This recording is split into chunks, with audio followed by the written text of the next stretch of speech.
নবম শ্রেণীর বিজ্ঞান বইয়ের ষষ্ঠ অধ্যায় পর্যায় সারণী। এই অধ্যায়ের আজকে পঞ্চম পর্ব। এর আগের 4টি পর্বের লিঙ্ক ডেসক্রিপশন বক্সে দেওয়া থাকবে, সেখান থেকে তোমরা চাইলে দেখে নিতে পারবে। আজকের পর্বে আমরা মৌলসমূহের পর্যায়বৃত্ত ধর্মের একটি গুরুত্বপূর্ণ ধর্ম ইলেকট্রন আসক্তি, এটি নিয়ে বিস্তারিত আলোচনা করব। এই ইলেকট্রন আসক্তি নিয়ে যত যা কিছু আছে, যত ব্যতিক্রম আছে, সব কিছু নিয়ে বিস্তারিত আলোচনা করব। আশা করছি সম্পূর্ণ ভিডিও তোমরা খুব মনোযোগে এবং একটি খাতা কলম সাথে তারপর দেখবে। আচ্ছা, তো প্রথমেই চলে আসি, ইলেকট্রন আসক্তি কাকে বলে? ইলেকট্রন আসক্তি হচ্ছে গ্যাসীয় অবস্থায় কোন অবস্থায় থাকতে হবে? গ্যাসীয় অবস্থায় থাকতে হবে। কেন গ্যাসীয় অবস্থায় থাকতে হবে সেটা একটু পরে বলছি। তাহলে গ্যাসীয় অবস্থায় কোনো মৌলের 1 মোল গ্যাসীয় পরমাণুতে 1 মোল ইলেকট্রন প্রবেশ করিয়ে 1 মোল ঋণাত্মক আয়নে পরিণত করতে যে পরিমাণ শক্তি বাইরে নির্গত হবে, অর্থাৎ যে পরিমাণ শক্তি নির্গত হবে, তাকেই বলে হচ্ছে ইলেকট্রন আসক্তি। এখানে কয়েকটি জিনিস কিন্তু একটু খেয়াল রাখতে হবে। একটি হচ্ছে 1 মোল গ্যাসীয় পরমাণুতে 1 মোল ইলেকট্রন প্রবেশ করালে সেখানে কি হবে? ঋণাত্মক আয়নে পরিণত হবে। কারণ আমরা জানি কোনো পরমাণু যখন ইলেকট্রন গ্রহণ করে যে ঋণাত্মক আয়নে পরিণত হয়, আর যদি ইলেকট্রন দান করে তাহলে ধনাত্মক আয়নে পরিণত হয়। যেহেতু এখানে আমরা 1 মোল ইলেকট্রন প্রবেশ করাচ্ছি, তার মানে সেই ইলেকট্রন পরমাণুগুলো গ্রহণ করলে ঋণাত্মক আয়নে পরিণত হবে। আর এই যে ইলেকট্রন গ্রহণ করবে, যখন ইলেকট্রন গ্রহণ করে তখন সেখান থেকে শক্তি নির্গত হয়, আর এই যে শক্তি নির্গত হয় একেই বলে হচ্ছে ইলেকট্রন আসক্তি। যার বেশি শক্তি নির্গত হবে তার ইলেকট্রন আসক্তি বেশি, যার কম শক্তি নির্গত হবে তার ইলেকট্রন আসক্তি কম। এখন এই যে ইলেকট্রন আসক্তি, এই ইলেকট্রন আসক্তির একক কি? যে শক্তি নির্গত হবে সেই শক্তি তো আমরা হিসাব করব, তাহলে অবশ্যই সেখানে একটা একক থাকবে, এবং এই ইলেকট্রন আসক্তির একক হচ্ছে ইলেকট্রোভোল্ট পার অ্যাটম অথবা কিলোজুল পার মোল। এই দুইটা নিয়ে আমরা আগের ক্লাসে অর্থাৎ 4র্থ পর্বে আয়নীকরণ শক্তি যখন পড়েছিলাম, সেখানে আমরা ইলেকট্রোভোল্ট থেকে কিভাবে কিলো জুলে কনভার্ট করা যায় সেগুলো নিয়ে আলোচনা করেছি। তো এখানে আর সেগুলো নিয়ে আলোচনা করব না। এরপর আমরা এই জিনিসটা একটু বুঝবো যে আসলে এই ইলেকট্রন আসক্তিটা কিভাবে হচ্ছে। তো ধরলাম একটি পরমাণুর কেন্দ্রে থাকে কি? কেন্দ্রে থাকে নিউক্লিয়াস, এবং নিউক্লিয়াসে থাকে হচ্ছে প্রোটন। আর প্রোটন হচ্ছে কি? প্রোটন হচ্ছে পজিটিভলি চার্জ, অর্থাৎ ধনাত্মক চার্জে চার্জিত। আর আমরা জানি ইলেকট্রন হচ্ছে ঋণাত্মক চার্জে চার্জিত। তাহলে নিউক্লিয়াসের প্রকৃতি হচ্ছে ধনাত্মক চার্জিত, এবং ইলেকট্রন যে নিউক্লিয়াসের বাইরে বিভিন্ন কক্ষপথে ঘুরতে থাকে সেটা হচ্ছে ঋণাত্মক চার্জ।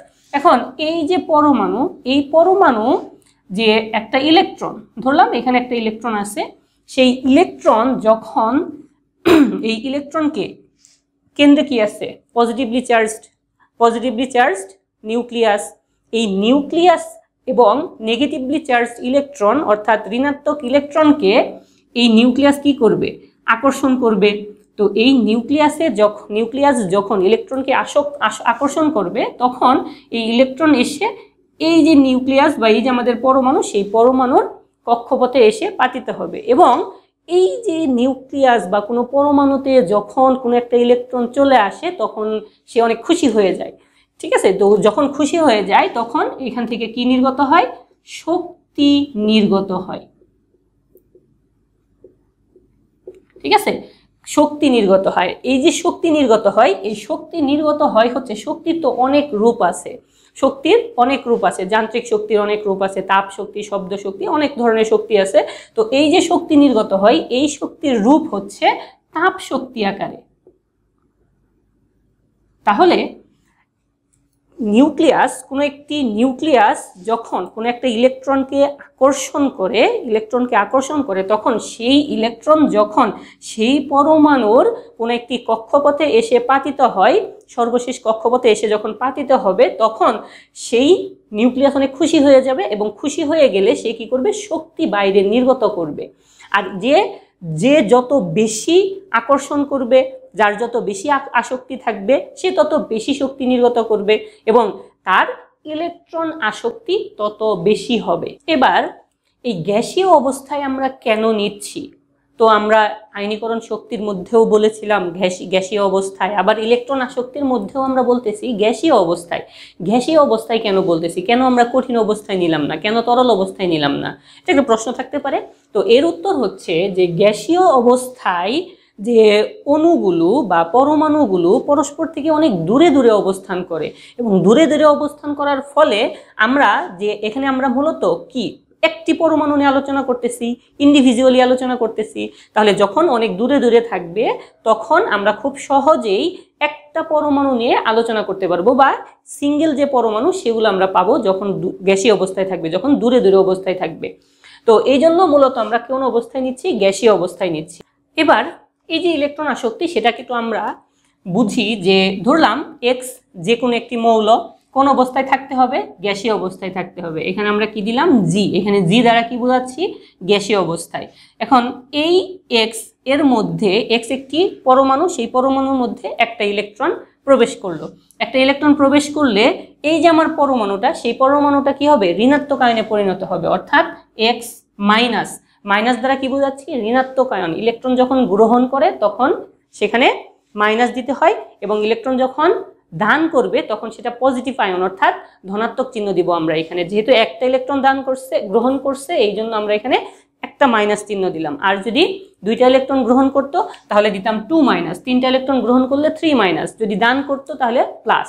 আচ্ছা, এখন এই যে কখনো কখনো দেখবা যে কোনো কোনো মৌল বা কোনো যৌগের মধ্যে পাশে এরকম ছোট আকারে জি, এস, এল, এ, কিউ এই ধরনের জিনিস থাকে। যেমন উদাহরণস্বরূপ ধরলাম পানি, H2O, পানির সংকেতের এই পাশে এস লেখা এরকম, তার মানে বুঝতে হবে এই পানিটি হচ্ছে এখন কঠিন অবস্থায় আছে।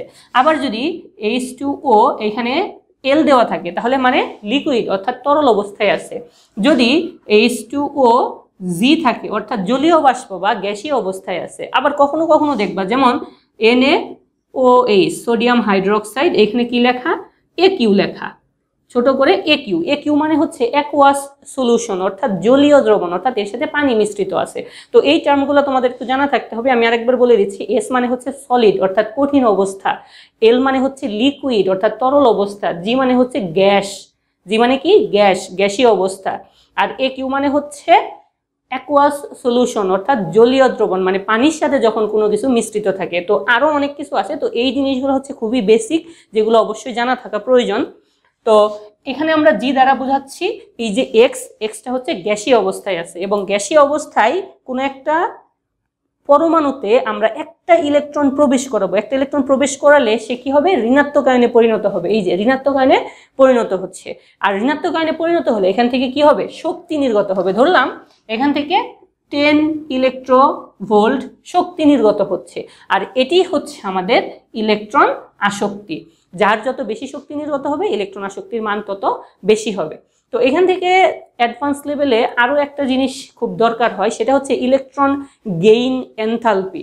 তোমরা যখন রাসায়নিক বিক্রিয়া তাপের উপর ভিত্তি করে শ্রেণীবিভাগ করবে তখন দেখবে রাসায়নিক বিক্রিয়া দুই প্রকার হয়, একটা হচ্ছে তাপ উৎপাদী আর একটা হচ্ছে তাপ হারি। তো কখনো কখনো রাসায়নিক বিক্রিয়ায় তাপ উৎপন্ন হয়, আবার কখনো কখনো রাসায়নিক বিক্রিয়ায় তাপ শোষিত হয়। এখানে দেখো, এখানে ইলেকট্রন যখন সে গ্রহণ করছে তখন সে শক্তি বাইরে ত্যাগ করছে। যখন ইলেকট্রন গ্রহণ করে তখন শক্তি বাইরে ত্যাগ করতেছে। তার মানে এই যে বিক্রিয়া বা এই যে সমীকরণ, এই সমীকরণের মাধ্যমে শক্তি বাইরে নির্গত হচ্ছে, অর্থাৎ উৎপন্ন হচ্ছে।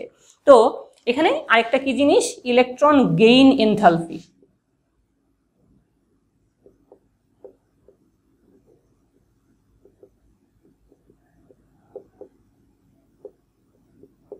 ইলেকট্রন গেইন এনথালপি, এটাকে আমরা ডেল্টা এইচ দ্বারা প্রকাশ করি। এখানে ইজি দিলাম, ইজি দ্বারা বোঝাচ্ছি electron gain enthalpy. Delta H মানে হচ্ছে এনথালপি, আর ই হচ্ছে ইলেকট্রন জি, ইলেকট্রন গেইন এনথালপি।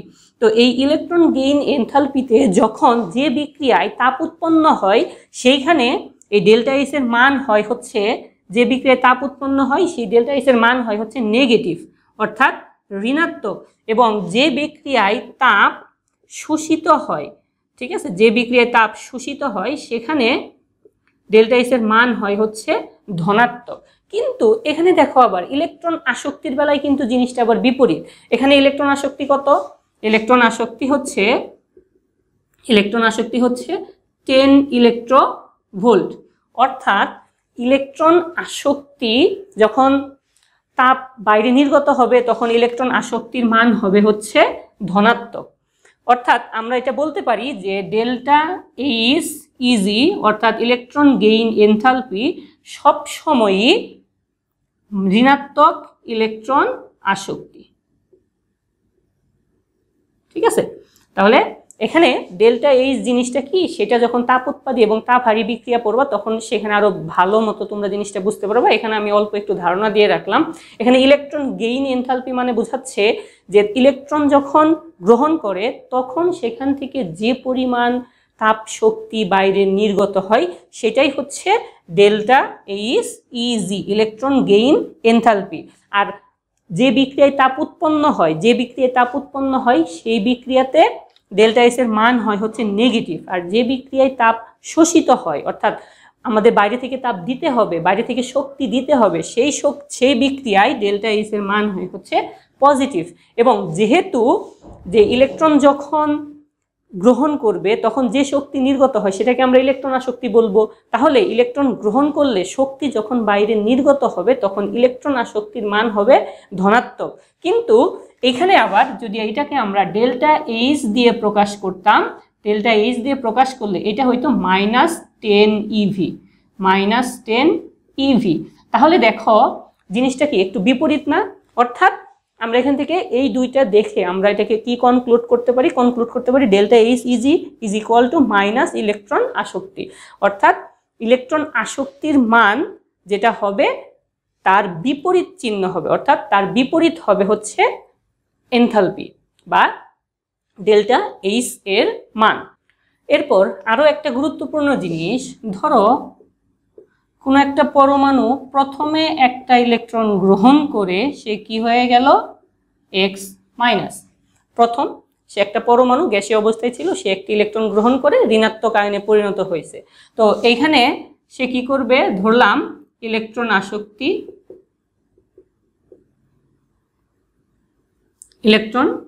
আসক্তি এখানে ধনাত্মক, অর্থাৎ এখান থেকে বাইরে শক্তি নির্গত হচ্ছে। এখন এই যে আমাদের ঋণাত্মক আয়ন, এই ঋণাত্মক আয়ন যদি আরো একটা ইলেকট্রন গ্রহণ করে তখন কি হবে? এই ঋণাত্মক আয়ন এখন আরো যদি একটা ইলেকট্রন গ্রহণ করবে তখন সে কি ইলেকট্রন গ্রহণ করতে চাইবে? প্রথমে একটা ইলেকট্রন গ্রহণ করছে, এই জন্য একটা ইলেকট্রন গ্রহণ করে এক্স মাইনাস। এখন সে আরো একটা ইলেকট্রন গ্রহণ করবে, তাহলে কি হবে এক্স টু মাইনাস। এখানে দ্বারা কি বোঝাচ্ছে যে সে দুইটা ইলেকট্রন গ্রহণ করেছে। কিন্তু প্রথমবার যখন ইলেকট্রন গ্রহণ করবে তখন তো সে শক্তি বাইরে নির্গত করবে, কিন্তু পরের বার দেখো এটা অলরেডি কি আয়ন? ঋণাত্মক আয়ন। ইলেকট্রন কি? ইলেকট্রনের চার্জের প্রকৃতি কি? অলরেডি ঋণাত্মক। অর্থাৎ ও তো একটা ইলেকট্রন অলরেডি গ্রহণ করে ঋণাত্মক আয়নে পরিণত হয়েই আছে। ও কি আরো ইলেকট্রন গ্রহণ করতে চাইবে? ও কিন্তু আর ইলেকট্রন গ্রহণ করতে চাইবে না। ওকে কি করবে, এখন ও ইলেকট্রন গ্রহণ করে ঋণাত্মক আয়নে পরিণত হয়ে আছে, আরো ইলেকট্রন যখন ওর কাছে আসবে তখন কি সমমেরু সমধর্মী চার্জ পরস্পরকে বিকর্ষণ করে, তখন ও কি করবে, ও এই ইলেকট্রনকে বিকর্ষণ করবে। তো এই জন্য যদি আমরা আরো একটা ইলেকট্রন ওই পরমাণুকে দিতে চাই বা পরমাণুর কক্ষে নিয়ে আসতে চাই, তখন কিন্তু এই যে ইলেকট্রন আসক্তি আর পজিটিভ থাকবে না, নেগেটিভ হবে। অর্থাৎ এখান থেকে শক্তি আর বাইরে নির্গত হবে না, উল্টা আমাদের শক্তি এখানে দিতে হবে এই ইলেকট্রনটাকে এই এক্স মাইনাস অর্থাৎ এই ঋণাত্মক আয়নের কক্ষপথে প্রবেশ করানোর সময় তখন আমাদের ইলেকট্রন আসক্তির মান হয়ে যাবে ঋণাত্মক, কারণ ও তো আর ইলেকট্রন গ্রহণ করতে চাইবে না, ও ইলেকট্রন তখন বিকর্ষণ করবে। এখন আমরা যদি আরো জোর করে ওর মধ্যে দিতে চাই তখন আমাদের বাইরে থেকে শক্তি দিতে হবে, তখন এখানে ইলেকট্রন আসক্তি হয়ে যাবে কি? ইলেকট্রন আসক্তি হয়ে যাবে ঋণাত্মক। আবার এইখানে ডেল্টা এইচ এর মান হয়ে যাবে কি? ডেল্টা এইচ এর মান হয়ে যাবে ধনাত্মক। এখানে ডেল্টা এইচ এর মান কি থাকবে? ডেল্টা এইচ এর মান থাকবে হচ্ছে ঋণাত্মক, কারণ এখানে বাইরের শক্তি নির্গত হচ্ছে, নির্গত হলে ডেল্টা ইস এর মান হবে ঋণাত্মক। আবার এখানে শক্তি বাইরে থেকে দিচ্ছি, বাইরে থেকে দিলে ডেল্টা ইস এর মান হবে ধনাত্মক। তাহলে জিনিসটা তোমাদের ক্লিয়ার হওয়ার কথা। তাহলে ইলেকট্রন আসক্তি যখন ধনাত্মক, ডেল্টা ইস এর মান অর্থাৎ এনথালপির পরিবর্তন, তাপের পরিবর্তন হবে ঋণাত্মক। আর ডেল্টা ইস ইলেকট্রন আসক্তি যখন ঋণাত্মক তখন ডেল্টা ইস এর মান হবে ধনাত্মক। আচ্ছা, এরপরে যদি আরো একটি ইলেকট্রন গ্রহণ করে,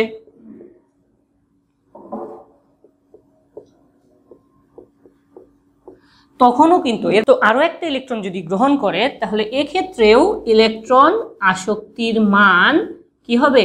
ইলেকট্রন আসক্তির মান ঋণাত্মক হবে। তো এখানে একটা গুরুত্বপূর্ণ জিনিস হচ্ছে, দেখো যখন প্রথম একটা ইলেকট্রন সে গ্রহণ করবে তখন ইলেকট্রন আসক্তির মান যত থাকবে, এরপর ইলেকট্রন যখন গ্রহণ করানোর জন্য আমরা যে পরিমাণ শক্তি দিব সেটা কিন্তু এই যে পরিমাণ শক্তি প্রথম ক্ষেত্রে নির্গত হবে তার থেকে অলওয়েজ বেশি, অলওয়েজ বেশি। এক্সাম্পল ধরো এখানে ইলেকট্রন আসক্তি কত? ইলেকট্রন আসক্তি অর্থাৎ প্রথম যে ইলেকট্রন যখন গ্রহণ করছে তখন সেই শক্তি বাইরে নির্গত করছে, তখন ইলেকট্রন আসক্তি হচ্ছে পজিটিভ 10 ইলেকট্রোভোল্ট, ধরে নিলাম 10। এখন পরবর্তীতে যখন আমরা ইলেকট্রন আবার গ্রহণ করাবো তখন তো শক্তি আমাদের বাইরে থেকে দিতে হবে, অর্থাৎ ইলেকট্রন আসক্তির মান ঋণাত্মক হয়ে যাবে।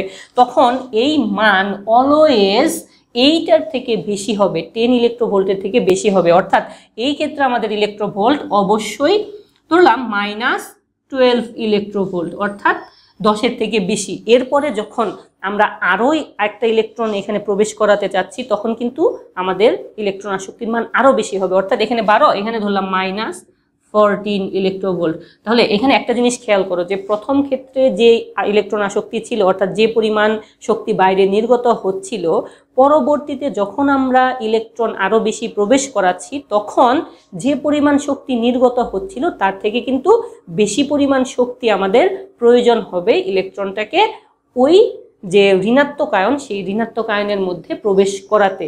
এটা জিনিসটা কিন্তু খুবই গুরুত্বপূর্ণ।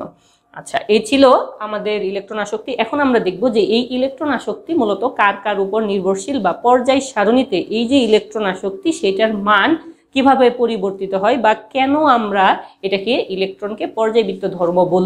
এই যে ইলেকট্রন আসক্তি হচ্ছে একটি পর্যায়বৃত্ত ধর্ম। কেন পর্যায়বৃত্ত ধর্ম? কারণ এই ইলেকট্রন আসক্তির মান পর্যায় এবং গ্রুপ ভিত্তিক চেঞ্জ হতে থাকে। যেমন একই পর্যায়ের যদি আমরা বাম থেকে ডান দিকে যাই, একই পর্যায়ের বাম থেকে ডান দিকে গেলে ইলেকট্রন আসক্তি ধীরে ধীরে বৃদ্ধি পায়, আবার একই গ্রুপের উপর থেকে নিচের দিকে গেলে ইলেকট্রন আসক্তির মান ধীরে ধীরে হ্রাস পায়। যেহেতু এটি পর্যায় সারণীর পর্যায় এবং গ্রুপ এর সাথে পরিবর্তন হচ্ছে, এজন্য আমরা ইলেকট্রন আসক্তিকে একটি পর্যায়বৃত্ত ধর্ম বলি। আচ্ছা, এরপর যে পরমাণুর আকারের উপর ইলেকট্রন আসক্তি নির্ভর করে। যে পরমাণুর আকার বৃদ্ধি পেলে ইলেকট্রন আসক্তির মান হ্রাস পায়, এবং পরমাণুর আকার হ্রাস পেলে ইলেকট্রন আসক্তির মান হচ্ছে বৃদ্ধি পায়। তাহলে এটা হচ্ছে আমাদের 2 নম্বর পয়েন্ট। এরপরে নিউক্লিয়ার চার্জ কি? দেখো, নিউক্লিয়ার চার্জ হচ্ছে নিউক্লিয়াসের মধ্যে যে প্রোটন থাকে, পজিটিভলি চার্জড প্রোটন, সেই প্রোটন হচ্ছে নিউক্লিয়ার চার্জ। তো নিউক্লিয়ার চার্জের মান যত বেশি থাকবে, বাইরে যে ইলেকট্রন, সেই ইলেকট্রনকে ও তত বেশি আকর্ষণ করবে, এবং ও যত বেশি আকর্ষণ করবে তত ইলেকট্রন আসক্তির মান বাড়তে থাকবে। অর্থাৎ নিউক্লিয়ার চার্জের মান যত বাড়তে থাকবে ইলেকট্রন আসক্তির মানও কিন্তু তত বাড়তে থাকবে। তাহলে বারবার বলছি যে নিউক্লিয়ার চার্জের মান যত বৃদ্ধি পাবে ইলেকট্রন আসক্তির মানও তত বৃদ্ধি পাবে। কেন? কারণ ধরো এইখানে আমাদের এই কয়েকটা নিউক্লিয়াসে পজিটিভ চার্জ আছে, এইখানে এই কয়েকটা আছে নিউক্লিয়ার চার্জ আছে। তাহলে কোনটার ইলেকট্রনকে আকর্ষণ করার ক্ষমতা বেশি হবে? অবভিয়াসলি দুইটা ইলেকট্রনই যদি এখানে থাকে তাহলে কোনটার ইলেকট্রনের আকর্ষণ তো করবে? দুইজনেই আকর্ষণ করবে, কারণ এখানে ইলেকট্রনের হচ্ছে ঋণাত্মক চার্জ আর নিউক্লিয়াসের হচ্ছে ধনাত্মক চার্জ। ধনাত্মক এবং ঋণাত্মক বিপরীতধর্মী চার্জ আকর্ষণ করবে, কিন্তু আকর্ষণটা কার বেশি হবে? অবশ্যই ওর আকর্ষণ বেশি হবে। কারণ কি? ওর নিউক্লিয়ার চার্জের মান বেশি পরিমাণ প্রোটন আছে, এই জন্য ওই ইলেকট্রনকে বেশি আকর্ষণ করবে। আর যে বেশি আকর্ষণ করবে তার ইলেকট্রন আসক্তির মানও হবে বেশি। এজন্য যার নিউক্লিয়ার চার্জ বেশি তার ইলেকট্রন আসক্তির মানও বেশি। এরপর আসি ইলেকট্রন বিন্যাস। তো ইলেকট্রন বিন্যাস, যে সকল পরমাণুর ইলেকট্রন বিন্যাস স্থিতিশীল বা অনেক স্টেবল, কি স্থিতিশীল, স্থিতিশীল ইলেকট্রন বিন্যাস আমরা আগেই দেখেছি গত পর্বে। স্থিতিশীল ইলেকট্রন বিন্যাস দুই ধরনের হয়, সাধারণত অর্ধেক পরিপূর্ণ অথবা সব কখনো পরিপূর্ণ। যদি পরিপূর্ণ থাকে তাহলেও সেটা স্থিতিশীল, এবং অর্ধেক পরিপূর্ণ থাকলেও সাধারণত স্থিতিশীল থাকে। তাহলে দুই ধরনের হয়, যদি হয় পরিপূর্ণ অরবিটাল যদি পরিপূর্ণ থাকে, আর অথবা অরবিটাল যদি অর্ধ পরিপূর্ণ থাকে, অর্ধপূর্ণ থাকে। তাহলে পরিপূর্ণ কোনগুলো? যেমন এস অরবিটালে 2টা, পি অরবিটালে হচ্ছে 6টা, ডি অরবিটালে 10টা এবং এফ অরবিটালে 14টা। এগুলো কি? এই অরবিটালগুলো কি আছে? ইলেকট্রন পরিপূর্ণ, কারণ এস অরবিটালে সর্বোচ্চ 2টা থাকতে পারে, পি অরবিটালে 6টা, ডি অরবিটালে 10টা, এফ অরবিটালে 14টা। এবং যদি অর্ধেক পরিপূর্ণ থাকে, যেমন পি অরবিটালে 3টা, ডি অরবিটালে 5টা এবং এফ অরবিটালে 7টা, যদি এইরকমও থাকে তাহলেও এরা কি হয়? এরা স্থিতিশীল থাকে। তো যে সকল মৌলের, যে সকল পরমাণুর ইলেকট্রন স্থিতিশীল, ওরা কি আর নতুন ইলেকট্রন গ্রহণ করতে চাইবে না। অর্থাৎ ওদের যে ইলেকট্রন আসক্তি, সেই ইলেকট্রন আসক্তির মান প্রায় শূন্যের কাছাকাছি হবেই না, মানে শূন্য ধরতে গেলে ওদের ইলেকট্রন আসক্তির মান থাকবেই না, নাই। অর্থাৎ তাহলে কি বললাম? যদি কোনো পরমাণুর ইলেকট্রন বিন্যাস স্থিতিশীল হয়, অর্থাৎ যদি পরিপূর্ণ থাকে অথবা অর্ধ পরিপূর্ণ থাকে, তখন ওই সকল পরমাণুর যে ইলেকট্রন আসক্তি, সেই ইলেকট্রন আসক্তির মান শূন্যের কাছাকাছি, অর্থাৎ ইলেকট্রন আসক্তির মান সবচেয়ে কম হবে। তো এখন আমরা এই জিনিসগুলো হচ্ছে পর্যায় সারণীর পর্যায় এবং গ্রুপ ভিত্তিক উদাহরণ দিয়ে দেখব, যেটা আসলে তোমাদের মেইনলি পরীক্ষাতে আসবে। তো আমরা এতক্ষণ যা পড়লাম সেটা হচ্ছে এই যে এখন যেটা পড়বো সেটা বোঝার জন্য। তুমি যদি এতক্ষণ যা কিছু দেখলাম এই সব কিছু বুঝে থাকো, এখন যেটা পড়বো সেটাও তুমি খুব সহজেই বুঝতে পারবে। এবার দেখো, আমরা একটু আগে 2 নাম্বার পয়েন্টে কি লিখেছিলাম, যে মৌলসমূহের আকার যত বৃদ্ধি পাবে ইলেকট্রন আসক্তির মান তত হ্রাস পাবে, এবং মৌলসমূহের আকার যত হ্রাস পাবে ইলেকট্রন আসক্তির মান তত বৃদ্ধি পাবে। আমরা জানি, আমরা যখন এই পর্যায়বৃত্ত ধর্মসমূহের প্রথমের দিকেই পড়ে আসছি, যে পরমাণুর আকার বা ব্যাসার্ধতে যে একই পর্যায়ে যখন আমরা বাম থেকে ডান দিকে যেতে থাকি, তখন পারমাণবিক সংখ্যা বৃদ্ধি পায় এবং পরমাণুর আকার ধীরে ধীরে হ্রাস পায়। পারমাণবিক সংখ্যা বৃদ্ধির সাথে সাথে পরমাণুর আকার হ্রাস পায় একই পর্যায়ের ক্ষেত্রে। আচ্ছা, তাহলে আমরা যদি দেখো এখানে লিখছি যে একই পর্যায়ের বাম থেকে ডানে গেলে ইলেকট্রন আসক্তি বৃদ্ধি পায়। তার মানে আমরা যদি দ্বিতীয় পর্যায়ে নিয়েছি, কারণ 1 নম্বর পর্যায়ে কে কে আছে? হাইড্রোজেন এবং হিলিয়াম, এই দুইজনকে নিয়ে আমরা খুব বেশি আলোচনা না করলে এই 2 নম্বর পর্যায়ে তুমি ভালো মতো বুঝলে বাকিগুলো বুঝতে পারবে। আচ্ছা, তাহলে 2 নম্বর পর্যায়ে কে কে আছে? লিথিয়ামের কত? লিথিয়ামের পারমাণবিক সংখ্যা হচ্ছে 3, বেরিলিয়ামের হচ্ছে 4, বোরনের হচ্ছে 5, কার্বনের 6, নাইট্রোজেনের 7, ফ্লোরিনের হচ্ছে 9, এখানে অক্সিজেন বাদ রয়ে গেছে, এখানে অক্সিজেনের হচ্ছে 8, ফ্লোরিনের হচ্ছে 9 এবং নিয়নের হচ্ছে 10। আচ্ছা, এখন তাহলে বাম থেকে ডানে গেলে ইলেকট্রন আসক্তি বৃদ্ধি পাবে। তাহলে আমাদের এই নিয়ম অনুযায়ী ইলেকট্রন আসক্তির ক্রম কি হওয়ার কথা ছিল? সবথেকে বেশি হবে কার? নিয়নের, তারপরে কার? ফ্লোরিনের, তারপরে অক্সিজেনের, তারপরে নাইট্রোজেনের, তারপরে কার্বনের, তারপরে বোরনের, তারপরে বেরিলিয়াম, তারপরে লিথিয়াম। কিন্তু দেখো, আমরা আগেই বলে আসছি যে যদি ইলেকট্রন বিন্যাস অর্ধেক পরিপূর্ণ থাকে অথবা সম্পূর্ণ পরিপূর্ণ থাকে, ওই সকল মৌলের ইলেকট্রন আসক্তি নাই বললেই চলে, শূন্যের কাছাকাছি। তো এখানে আমরা এখন ইলেকট্রন বিন্যাসটা করব। লিথিয়ামের ইলেকট্রন বিন্যাস কি? 1s2 2s1, বেরিলিয়ামের 1s2 2s2, বোরনের 1s2 2s2 2p1, কার্বনের 1s2 2s2 2p2, nitrogen 1s2 2s2 2p3, oxygen 1s2 2s2 2p হচ্ছে 4। ফ্লোরিনের কি হবে? ফ্লোরিনের 1s2 2s2 2p5 এবং নিয়নের 1s2 2s2 2p6। এখানে খেয়াল করো, দেখো তো নিয়নের সর্বশেষ যে অরবিটাল পি অরবিটাল কি পরিপূর্ণ না? 2p6। পি অরবিটালে সর্বোচ্চ কয়টা থাকতে পারে? 6টা থাকতে পারে। নিয়নের এখানে 6টাই আছে। তার মানে নিয়নের যে কক্ষপথ, সেই কক্ষপথ হচ্ছে পরিপূর্ণ।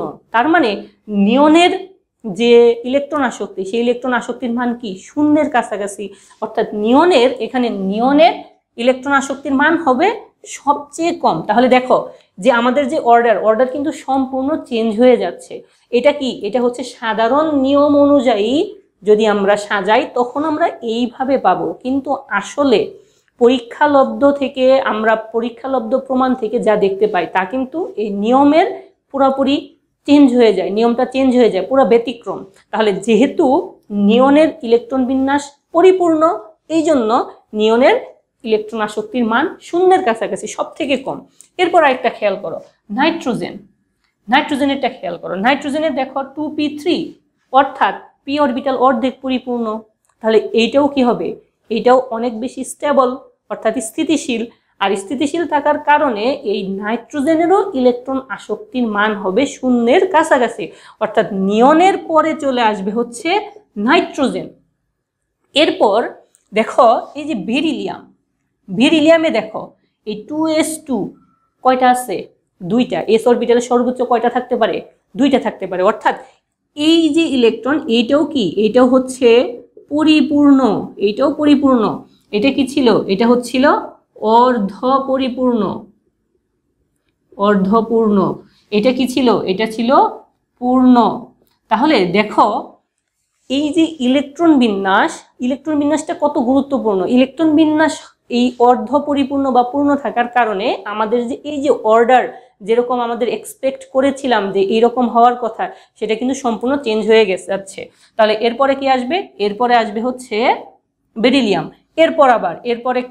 এরপরে কম আসবে লিথিয়াম, তারপরে বোরন, তারপরে কার্বন, তারপরে অক্সিজেন, তারপরে হচ্ছে ফ্লোরিন। আচ্ছা, এরকম আসলো। এখন এখানেও আবার একটু ব্যতিক্রম আছে। ব্যতিক্রমটা কি? এই লিথিয়াম এবং এই বোরন, এই দুইটার মধ্যে একটু ব্যতিক্রম।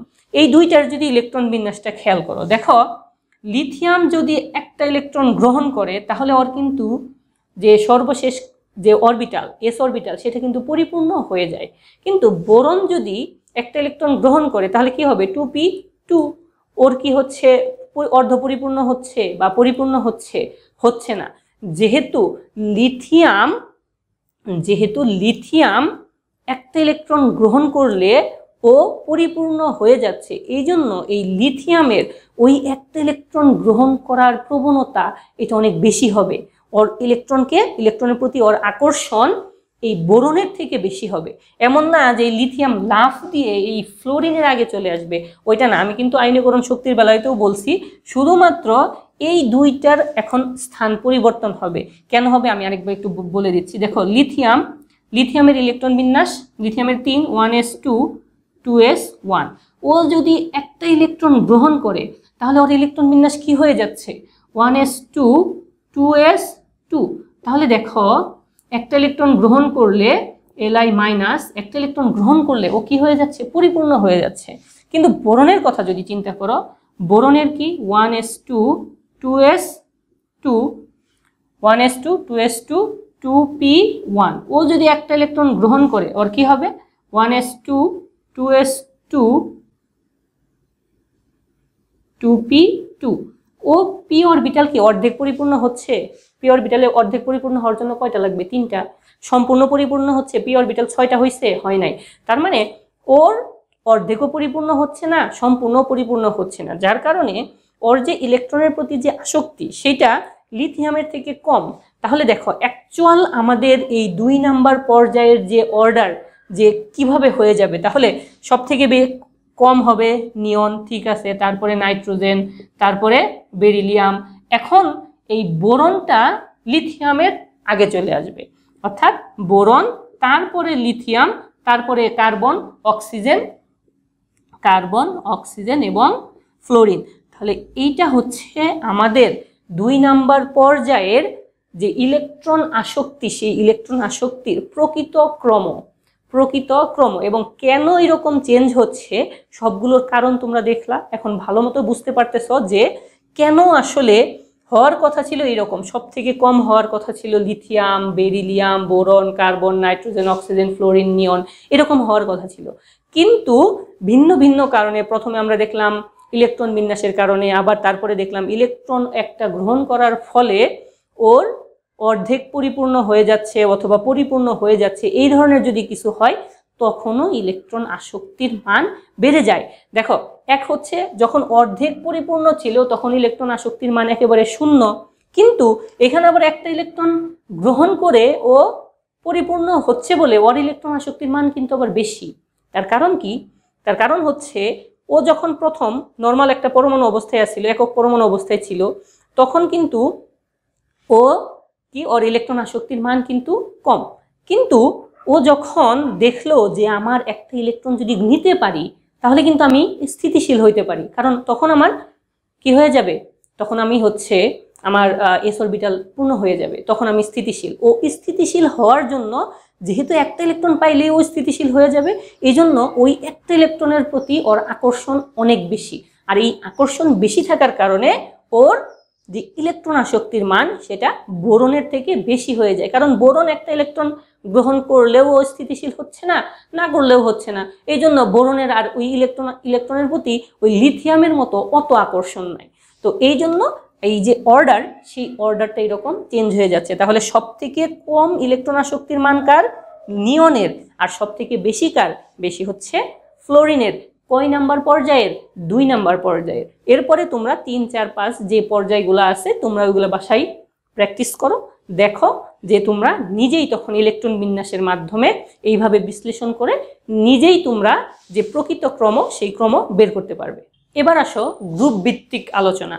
তো গ্রুপ ভিত্তিকে কি হয় যে একই গ্রুপের উপর থেকে নিচে গেলে ইলেকট্রন আসক্তি হ্রাস পায়। কেন? কারণ এই উপর থেকে, একই গ্রুপের উপর থেকে নিচে গেলে পরমাণুর আকার বৃদ্ধি পায়। উপর থেকে নিচে গেলে কি হয়? পরমাণুর আকার বৃদ্ধি পায়। তো আমরা আগেই বলেছি পরমাণুর আকার যত বৃদ্ধি পাবে ইলেকট্রন আসক্তির মান তত হ্রাস পাবে, এবং পরমাণুর আকার যদি হ্রাস পায় ইলেকট্রন আসক্তির মান বৃদ্ধি পাবে। তো এই জন্য একই গ্রুপের যদি উপর থেকে নিচে যাই আমরা, তাহলে ইলেকট্রন আসক্তির মান হ্রাস পায়। কারণ কি? উপর থেকে নিচে গেলে যত আমরা আস্তে আস্তে একটা গ্রুপের উপর থেকে যত নিচের দিকে যাব তত পর্যায়ের মান বাড়তে থাকবে, অর্থাৎ একটা করে কক্ষপথের মান বাড়তে থাকবে এবং আকার ধীরে ধীরে বৃদ্ধি পাবে। কিছু কিছু ব্যতিক্রম আছে, গত পর্বেও আমরা দেখেছিলাম ল্যান্থনয়েড কন্ট্রাকশন এবং ট্রানজিশন কন্ট্রাকশন, এগুলোর জন্য কিছু আছে যে নিচের দিকে গেলেও আবার আকার ছোট হয়ে যায়, ওইগুলো ব্যতিক্রম। তো সাধারণত একই গ্রুপের উপর থেকে নিচে গেলে পরমাণুর আকার ধীরে ধীরে বৃদ্ধি পায়, অর্থাৎ ইলেকট্রন আসক্তির মান হ্রাস পায়। যেমন আমরা এখানে 1 নম্বর গ্রুপ নিয়েছি, 1 নম্বর গ্রুপে প্রথমে হাইড্রোজেন আছে, হাইড্রোজেন তো ব্যতিক্রম, তারপরে কি আছে? Lithium, sodium, potassium, rubidium, caesium, এবং সবার নিচে আছে ফ্রান্সিয়াম। ফ্রান্সিয়াম নিয়ে আমরা আলোচনা করব না, কারণ ফ্রান্সিয়াম হচ্ছে তেজস্ক্রিয় পদার্থ, তেজস্ক্রিয় মৌল। এই জন্য তেজস্ক্রিয় মৌল আমাদের এগুলোর মধ্যে আসবে না। তো আমরা গত পর্বে আয়নীকরণ শক্তি যখন পড়েছিলাম তখন কিন্তু আমরা তেজস্ক্রিয় মৌলগুলো আমাদের এই যে নিয়ম, এই নিয়মের ধারার মধ্যে নিয়ে আসিনি। তো এখানেও তাহলে সব থেকে উপর থেকে নিচে গেলে কি হবে? ইলেকট্রন আসক্তির মান হ্রাস পাবে। তাহলে সব থেকে বেশি কার হবে? বেশি হবে লিথিয়াম। তাহলে এখানে লিথিয়ামের হবে ইলেকট্রন আসক্তির মান সব থেকে বেশি, এরপরে সোডিয়াম, এরপরে পটাশিয়াম, এরপরে রুবিডিয়াম এবং এরপরে সিজিয়াম। তাহলে সিজিয়ামের কি হবে? সিজিয়ামের 1 নম্বর গ্রুপের সিজিয়ামের ইলেকট্রন আসক্তির মান হবে সব থেকে কম। সব থেকে বেশি হবে কার? বেশি হবে লিথিয়ামের, কারণ লিথিয়াম হচ্ছে সব থেকে ছোট, সিজিয়াম হচ্ছে সব থেকে বড়। আচ্ছা, এই ছিল সাধারণ নিয়মে। সাধারণ নিয়মে আমরা উপরে একটি গ্রুপের উপর থেকে নিচের দিকে যাব, ইলেকট্রন আসক্তির মান ধীরে ধীরে হ্রাস পাবে। এখন আলোচনা করব ব্যতিক্রম। এই ব্যতিক্রম থেকেই প্রশ্ন আসে। সাধারণ নিয়ম থেকে সাধারণত প্রশ্ন আসে না, প্রশ্ন আসবে কই থেকে? ব্যতিক্রম নিয়ম থেকে। তো ব্যতিক্রমের মধ্যে প্রথমে আমরা আলোচনা করব গ্রুপ নাম্বার 17, 17 নম্বর গ্রুপ। 17 নম্বর গ্রুপে কে আছে? 17 নম্বর গ্রুপে সবার প্রথমে আছে হচ্ছে ফ্লোরিন, তারপরে ক্লোরিন, তারপরে ব্রোমিন, তারপরে আয়োডিন। আয়োডিনের পরেও আছে অ্যাস্টিনিন। অ্যাস্টিনিন নিয়ে আলোচনা করব না, কারণ সেটি তেজস্ক্রিয় মৌল, এই জন্য। তো দেখো, আগে আমরা এখানে লিখে রাখছি যে একই গ্রুপের উপর থেকে নিচে গেলে ইলেকট্রন আসক্তির মান হ্রাস পায়। অর্থাৎ এই যে গ্রুপ 17, সাধারণ নিয়ম অনুযায়ী 17 নম্বর গ্রুপকে যদি আমরা ইলেকট্রন আসক্তির ক্রম অনুযায়ী বেশি থেকে কমের দিকে সাজাই, তাহলে সব থেকে বেশি হচ্ছে ফ্লোরিন, ফ্লোরিনের পরে কে? ক্লোরিন, ক্লোরিনের পরে কে? ব্রোমিন, ব্রোমিনের পরে কে? আয়োডিন। তো এটা ছিল হচ্ছে আমাদের এক্সপেক্টেড। সাধারণত আমরা যে প্রথমের সাধারণ যে নিয়ম, সেই নিয়ম অনুযায়ী যদি সাজাই তাহলে এরকম, কিন্তু এরকম হয় না। এরকম হয় না কেন? এখানে এই ফ্লোরিন এবং ক্লোরিন এই দুইটা নিয়ে একটু ঝামেলা আছে। এই দুইজন ইলেকট্রন আসক্তির মান কার বেশি হবে সেইটা নিয়ে নিজেদের মধ্যে মারামারি শুরু করে দিছে। ও বলবে যে না, আমার ইলেকট্রন আসক্তির মান বেশি, ও বলবে আমার ইলেকট্রন আসক্তির মান বেশি। তো মারামারি করে শেষে জিতে যায় হচ্ছে ক্লোরিন। ক্লোরিনের হচ্ছে ইলেকট্রন আসক্তির মান ফ্লোরিন থেকে বেশি, এরপরে ব্রোমিন এবং এরপরে আয়োডিন। তাহলে ক্লোরিন বেশি, ফ্লোরিন, ব্রোমিন, তারপরে আয়োডিন। তো হওয়ার কথা ছিল কার? সব থেকে বেশি হওয়ার কথা ছিল কার? Fluorine. Fluorine, chlorine, bromine, iodine, কিন্তু হচ্ছে কি? Chlorine, fluorine, bromine, iodine. এখন আমরা দেখব যে কেন এই ফ্লোরিন ক্লোরিনের পরে চলে গেল, কেন হইল।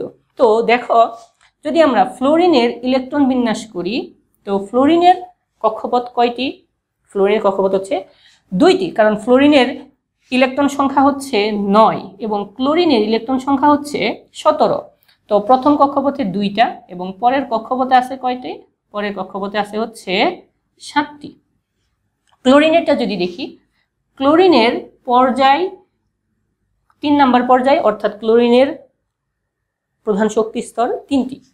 তো প্রথম কক্ষপথে 2টি, দ্বিতীয় কক্ষপথে 8টি, তৃতীয়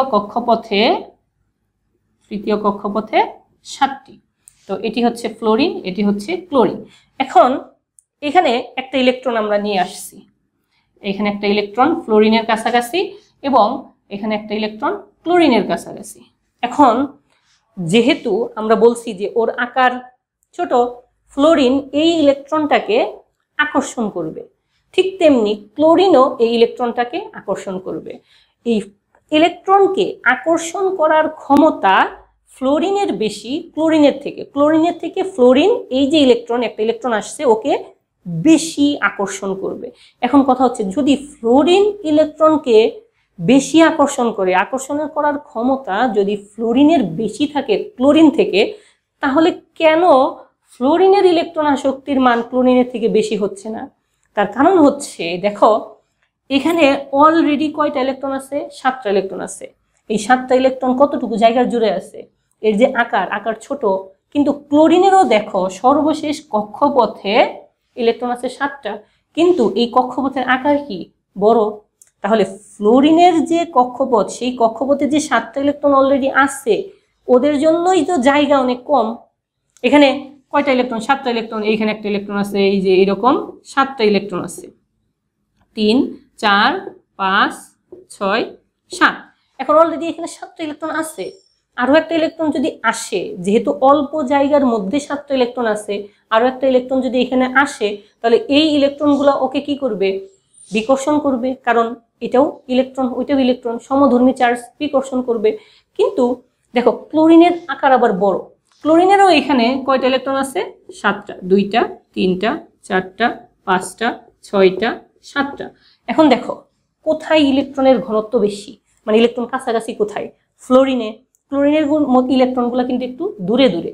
তো এই জন্য ফ্লোরিন ইলেকট্রনকে আকর্ষণ করে বেশি, কিন্তু ফ্লোরিন ইলেকট্রনকে আকর্ষণ করে বেশি, কিন্তু যেহেতু ওর সর্বশেষ কক্ষপথে জায়গা কম, জায়গা দিতে পারে না, যেহেতু জায়গা দিতে পারে না, কিন্তু আবার ক্লোরিনের আবার জায়গা বেশি থাকার কারণে এই যে ইলেকট্রন, সেই ইলেকট্রনটা ক্লোরিন খুব সহজেই ওর কক্ষপথে গ্রহণ করতে পারবে। এই যে ইলেকট্রন আসক্তি, এই ইলেকট্রন আসক্তি কিন্তু ইলেকট্রন আকর্ষণ করার ক্ষমতা না, ইলেকট্রন আকর্ষণ করার ক্ষমতা না, এটা হচ্ছে ইলেকট্রন গ্রহণ করার ক্ষমতা। ইলেকট্রন গ্রহণ করার ক্ষমতা যার বেশি হবে, ইলেকট্রন আসক্তি তার বেশি হবে। যেহেতু ফ্লোরিনের জায়গা দিতে পারে না, গ্রহণ করতে পারে না, গ্রহণ করার প্রবণতা ক্লোরিনের বেশি, এই জন্য ফ্লোরিন থেকে ক্লোরিনের ইলেকট্রন আসক্তির মান বেশি। এখন তাহলে কথা হবে যে ব্রোমিন আর আয়োডিন, ওদের তো আরো অনেক বেশি জায়গা, ওদের কেন আকর্ষণ, ওরা কেন হচ্ছে তাহলে ইলেকট্রন আসক্তির মান বেশি হবে না? তার কারণ হচ্ছে ব্রোমিন এবং আয়োডিন এরা অনেক দূরে হয়ে যায়, এরা অনেক বড় হয়ে যায়, নিউক্লিয়াস থেকে অনেক দূরে চলে যায়, এই জন্য ওদের ইলেকট্রন আকর্ষণ করার ক্ষমতাই কম। কিন্তু ফ্লোরিন এবং ক্লোরিন এদের ইলেকট্রন আসক্তি বা ইলেকট্রনকে আকর্ষণ করার ক্ষমতা প্রায় কাছাকাছি, একটু কম বেশি। কিন্তু ব্রোমিন আয়োডিন এটা অনেক বড় হয়ে যায়, যার ফলে এই দুইটা আর আমরা আলোচনার মধ্যে আসে না, এই দুইটা নিয়ে আর আমরা মাথা ব্যথা নাই। মাথা ব্যথা ছিল ফ্লোরিন এবং ক্লোরিন। তাহলে জিনিসটা ক্লিয়ার কেন? তার কারণ কি? ফ্লোরিনের জায়গা কম, জায়গা দিতে পারে না, ক্লোরিন জায়গা আছে, জায়গা দিতে পারে, এই জন্য ফ্লোরিনের থেকে ক্লোরিনের ইলেকট্রন আসক্তির মান বেশি। তো এই 17 নম্বর গ্রুপ যদি তুমি ভালো মতো বুঝতে পারো, তাহলে 14, 15, 16 এই তিনটা গ্রুপও তুমি বুঝতে পারবা। কারণ এই 14, 15, 16, 17 এই যে চারটি গ্রুপ, এই চারটি গ্রুপের জন্য সেম একই প্যাটার্ন, ওইটা দেখব। 14, 15, 16, 17 সবগুলো গ্রুপকেই তুমি সঠিকভাবে সঠিক ক্রম অনুযায়ী সাজাতে পারবে। কারণ দেখো এই দুইটা শুধু কি, এই দুইটা শুধু ব্যতিক্রম। এখানে কি ফ্লোরিনের থেকে ক্লোরিনের ইলেকট্রন আসক্তির মান বেশি, ঠিক তেমনি অক্সিজেনের থেকে সালফার বেশি, ফসফরাসের থেকে নাইট্রোজেনের থেকে ফসফরাস বেশি এবং কার্বনের থেকে সিলিকন বেশি। তাহলে দেখো এইগুলার যদি ক্রম আমি সাজাই, তাহলে সব থেকে বেশি কার? সব থেকে বেশি হবে সিলিকন, তারপর কার্বন, তারপর আসবে কি জার্মেনিয়াম, তারপর টিন, তারপর লেড। ঠিক আছে, lead, silicon, carbon, germanium, tin, lead, এটা গেল কে? এটা হচ্ছে 14 নম্বর গ্রুপ। তাহলে দেখো সবগুলোরই কি, সবগুলোই শুধু প্রথম যে দুইটা, সেই দুইটার পরেরটা আগেরটার থেকে বেশি। ফ্লোরিনের থেকে ক্লোরিনের বেশি, অক্সিজেনের থেকে সালফারের বেশি, নাইট্রোজেনের থেকে ফসফরাসের বেশি, কার্বনের থেকে সিলিকন বেশি। হওয়ার কথা ছিল কার? হওয়ার কথা ছিল উপর থেকে নিচে আসবো, ইলেকট্রন আসক্তির মান কমতে থাকবে, অর্থাৎ সবার উপরেরটার বেশি হওয়ার কথা ছিল। কিন্তু ওই যে জায়গা দেওয়ার ক্ষমতা, গ্রহণ করার ক্ষমতা, যেহেতু ওই উপরেরটা থেকে নিচেরটার বেশি, এই জন্য আমাদের এই যে অর্ডারে চেঞ্জ আসতেছে। তাহলে যদি 15 নম্বর গ্রুপ দেখি, তাহলে 15 নম্বর গ্রুপে কি সবার বেশি হবে? ফসফরাস, তারপরে নাইট্রোজেন, তারপরে আর্সেনিক, তারপরে অ্যান্টিমনি এবং সবার শেষে হচ্ছে বিসমাথ। আচ্ছা, এই পর্যন্ত গেল। তো 17 নম্বর গ্রুপ তো আমরা আগেই দেখেছি। 17 নম্বর গ্রুপে সব থেকে বেশি হচ্ছে ক্লোরিন, তারপরে ফ্লোরিন, তারপরে ব্রোমিন, তারপরে আয়োডিন। এইগুলোর নিচে যেগুলো আছে এই 16 নম্বর গ্রুপে এবং 17 নম্বর গ্রুপে নিচে যা আছে ওইগুলো হচ্ছে তেজস্ক্রিয় মৌল, এই জন্য আমরা কিন্তু ওইগুলা ধরিনি। তো এখন যদি 16 নম্বর গ্রুপটা সাজাই, তাহলে সব থেকে বেশি হচ্ছে সালফার, তারপরে এসি, তারপরে টি, তারপরে অক্সিজেন। তো 7 নম্বর গ্রুপটা কি ঠিক আছে আমার সাজানো? 7 নম্বর গ্রুপ কি সাজানো ঠিক আছে? ভুল হয়েছে মনে হয় না? যে অক্সিজেন তো এখানে আসার কথা ছিল, অক্সিজেন এখানে আসার কথা ছিল না, এই সবগুলাই তো আমরা শুধুমাত্র এই দুইটাকে পরিবর্তন করছি, তাহলে অক্সিজেন তো শেষে চলে গেছে কিভাবে? কিন্তু আসলে এইটাই ঠিক, এটাই হচ্ছে অ্যাকচুয়াল অর্ডার। তো এই 16 নম্বর গ্রুপে আবার এই একটা ব্যতিক্রম, সেই ব্যতিক্রম হচ্ছে এই যে অক্সিজেন, এই অক্সিজেনের ইলেকট্রন আসক্তির মান হচ্ছে সবচেয়ে কম। ঠিক আছে, সালফারের থেকে অক্সিজেনের থেকে সালফার বেশি, এটা কিন্তু ঠিক আছে। শুধু বেশি না, এই অক্সিজেন হচ্ছে সবার থেকে কম, এই অক্সিজেনের ইলেকট্রন আসক্তি সব থেকে কম।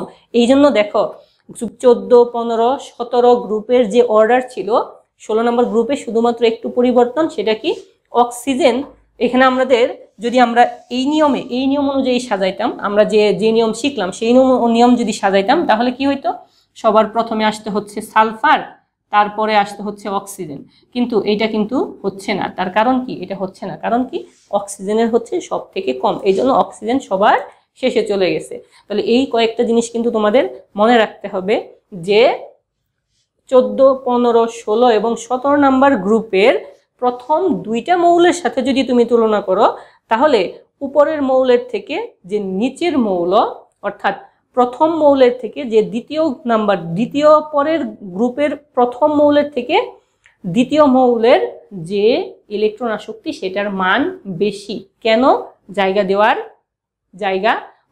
দেওয়ার যে ক্ষমতা সেটা বেশি, জায়গা বেশি, গ্রহণ করার ক্ষমতা বেশি, এই জন্য। আর শুধুমাত্র ব্যতিক্রম কোথায়? ব্যতিক্রম হচ্ছে 16 নাম্বার গ্রুপে। 16 নাম্বার গ্রুপে এসে কি হচ্ছে, অক্সিজেনের সব থেকে কম, আরেকটা গুরুত্বপূর্ণ ইনফরমেশন সেটা হচ্ছে এই যে ক্লোরিন, এই ক্লোরিনের ইলেকট্রন আসক্তির মান পর্যায় সারণীতে যতগুলো মৌল আছে, আমরা যে এই যে ইলেকট্রন আসক্তি নিয়ে আলোচনা করতেছি সব থেকে বেশি, এটা হচ্ছে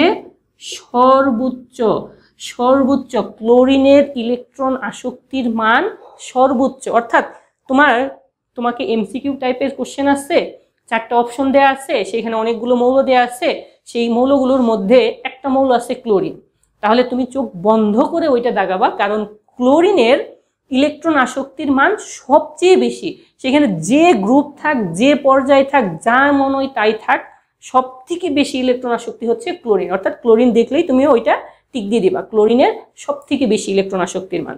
আচ্ছা, এরপরে আরেকটা গুরুত্বপূর্ণ জিনিস হচ্ছে এই গ্রুপ 16 এবং 17 এই দুইটার সাথে যদি আমরা কম্পেয়ার করি তাহলে এই গ্রুপ 16 থেকে গ্রুপ 17 যে ইলেকট্রন আসক্তি সেটা সব থেকে বেশি। দেখো, এই গ্রুপ 17 সব থেকে কম ইলেকট্রন আসক্তি কার?